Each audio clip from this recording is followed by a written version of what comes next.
3 वर्षानंतर आता अधिक मास आलाय, म्हणजेच प्रत्यक्षात पुरुषोत्तम मास.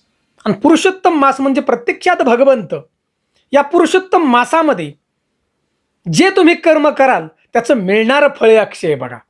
इतका हा पवित्र महिना आहे. आणि अशा पवित्र महिन्यामध्येच म्हणजेच 21 मेला गुरुपुष्य अमृत योग परत आलाय, की प्रत्यक्षात अमृता समान असणारा योग आहे आपल्याला हा. आणि या गुरुपुष्य अमृताची रहस्यमय माहिती आज आपण ऐकणार आहोत.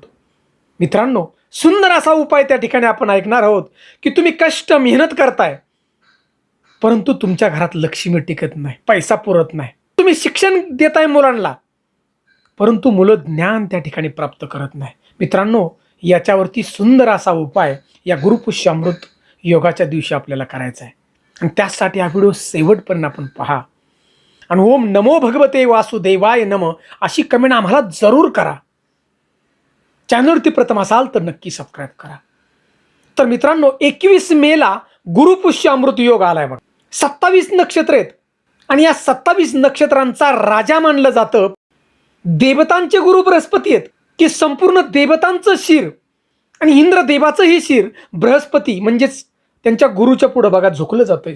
आणि ते बृहस्पती देवता आणि नक्षत्रांचा राजा पुष्य यांची ज्या वेळेला भेट होती म्हणजे मिलन होतं त्यावेळेला गुरुपुष्य अमृत योग हा तयार होतो बघा. आणि मित्रांनो, गुरुपुष्य अमृत योगाची वेळ काय सगळी माहिती बघा जाणणार आहोत. नक्की आपण करावं काय, कारण असा योग परत परत नाही बघा. आणि त्यात हा पुरुषोत्तम मास आहे. व्हिडिओ शेवटपर्यंत ध्यान देऊन आपण ऐका. तर मित्रांनो, 21 मेला सूर्योदयापासून रात्री 2:49 हा बघा योग आहे गुरुपुष्य अमृत.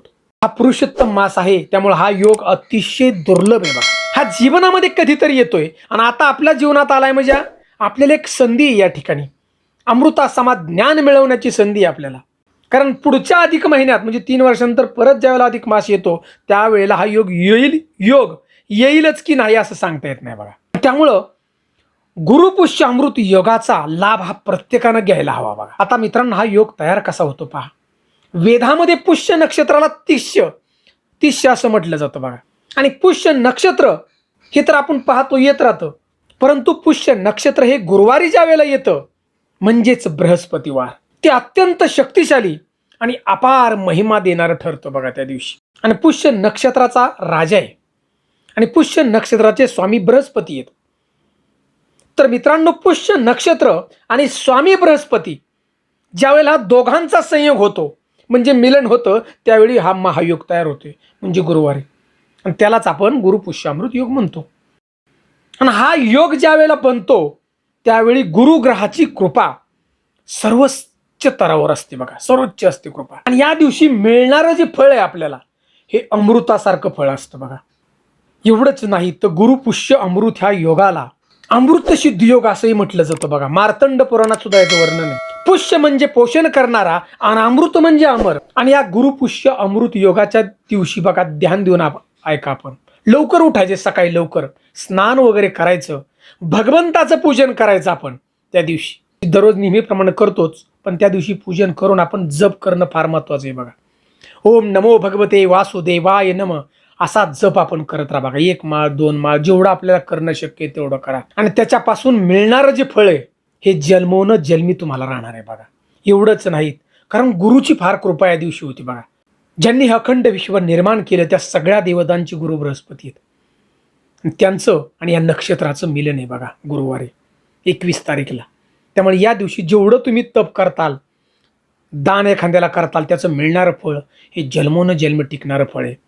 तुमच्या घरातली जी कुलमाता आहे, तुमची कुलदैवत आहे, त्यांचं तुम्ही स्मरण जास्तीत जास्त करा सकाळचं बघा लवकर उठून. कुलमाता कुलदैवत तुमचं जागृत होतं बघा जास्त. तुम्ही जगाच्या कानाकोपऱ्यात कुठं असताल तर संकटाला तुमच्या धावून येईल बघा. मित्रांनो, ही सगळी रहस्यमय अशी माहिती या गुरुपुष्य अमृत योगाच्या दिवशी हे तुम्हाला करायचे.